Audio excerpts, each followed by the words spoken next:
Friend कैसे हैं। स्वागत करते हैं हम नासिर सर के साथ यूट्यूब चैनल पर। फ्रेंड आज हम आपको इस वीडियो में आपको अंग्रेजी में बात करना सिखाएंगे, क्योंकि दोस्तों बहुत सारे ऐसे भी स्टूडेंट होते हैं जो सोचते हैं कि हम किसी से अंग्रेजी में बात करें और वो अंग्रेजी में बात नहीं कर पाते हैं। तो हम इस वीडियो में ऐसे सेंटेंस को लाए हैं जो आम बोलचाल में बोला जाता है। अगर आप इस वीडियो को आप शुरू से लेकर लास्ट तक देखेंगे और इसके सेंटेंस को आप ध्यान से समझेंगे तो आप अभी से ही अंग्रेजी में आप बात करना शुरू कर देंगे। तो दोस्तों स्टार्ट करते हैं। आपके देश का क्या नाम है। कभी कभी दोस्तों आपको मन करता होगा किसी से हम क्वेश्चन करें, इंग्लिश में करें, तो आप अगर इसको देख लेते हैं तो आप इंग्लिश में आप क्वेश्चन करना सीख जाएंगे। या अगर कोई आपसे अंग्रेजी में क्वेश्चन कर देता है यही क्वेश्चन कि आपके देश का क्या नाम है, तो आप उसका आंसर आप आसानी से दे सकते हैं। ठीक है, तो आपके देश का क्या नाम है इसको अंग्रेजी में कैसे बोलेंगे, तो इसको अंग्रेजी में बोलेंगे what is the name of your country.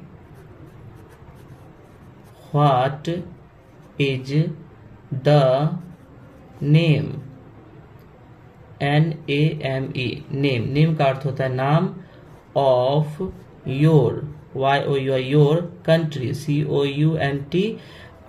ठीक है, व्हाट का मतलब होता है क्या, इज का मतलब होता है द नेम यानी नाम, ऑफ का अर्थ होता है का, योर कंट्री यानी आपके कंट्री का क्या नाम है, आपके देश का क्या नाम है।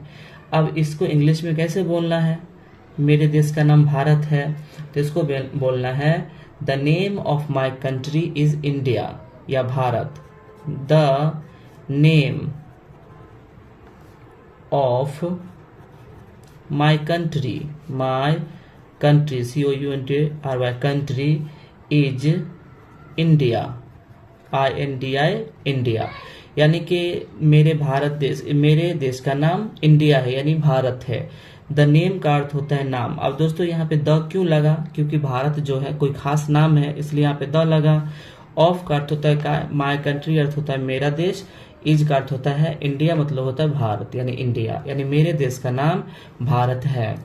नेक्स्ट क्वेश्चन है भारत की राजधानी कहाँ है। अब इसको इंग्लिश में कैसे बोलेंगे, तो इसको इंग्लिश में बोलेंगे वेयर इज द कैपिटल। राजधानी का क्या होता है capital, CAPITAL, where is the capital of India, INDIA, India. यानी कि where is the capital of India, Bharat की राजधानी कहाँ है। अब इसको आंसर कैसे देंगे, तो इसको आंसर में बोलेंगे भारत की राजधानी नई दिल्ली है। अब इसको इंग्लिश कैसे बोलेंगे, तो लिखेंगे न्यू दिल्ली is the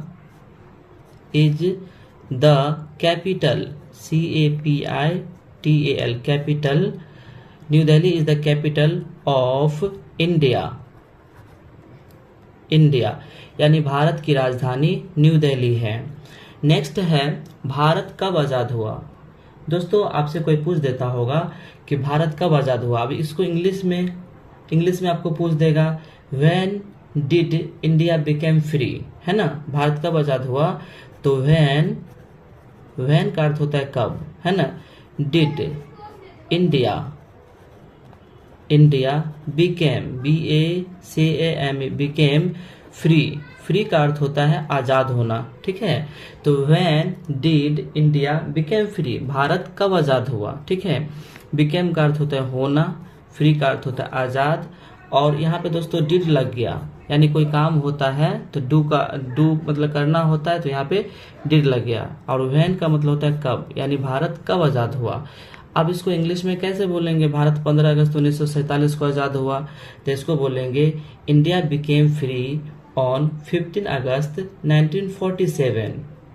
ठीक है, तो India became, BECAME, became free, FREE, free, India became free on 15 August, 15 AUG अगस्त 1947, यानी भारत जो है 15 अगस्त 1947 को भारत आजाद हुआ।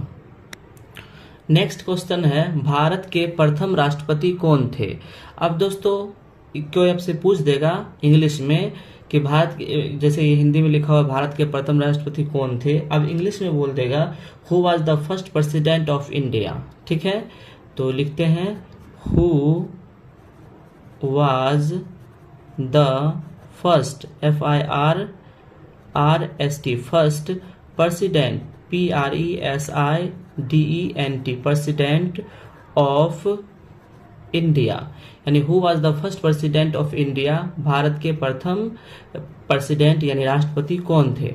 अब दोस्तों इसका आंसर कैसे लिखेंगे इंग्लिश में, तो doctor Rajendra Prasad was the first president of India, तो लिखेंगे doctor Rajendra Prasad, doctor Rajendra Prasad was the first president of India, first FIRST first president PRESIDENT president of India, यानी डॉक्टर राजेंद्र प्रसाद भारत के प्रथम राष्ट्रपति थे। तो फ्रेंड अभी हम आपको इस वीडियो में आपको अंग्रेजी में जो भी सेंटेंस लिखा हुआ था, जो आप आम बोलचाल में जिसको बोला जाता है वो आपको बताएं। दोस्तों यदि आप हमारे चैनल पे प्रथम बार आए हैं, चैनल पे नए आए हैं, तो चैनल को सब्सक्राइब करें और हमारे जो इसका पिछला वीडियो डाला हुआ है आप उसको वॉच करें। आपको आसानी से धीरे धीरे आपको अंग्रेजी आपको बोलना आ जाएगा।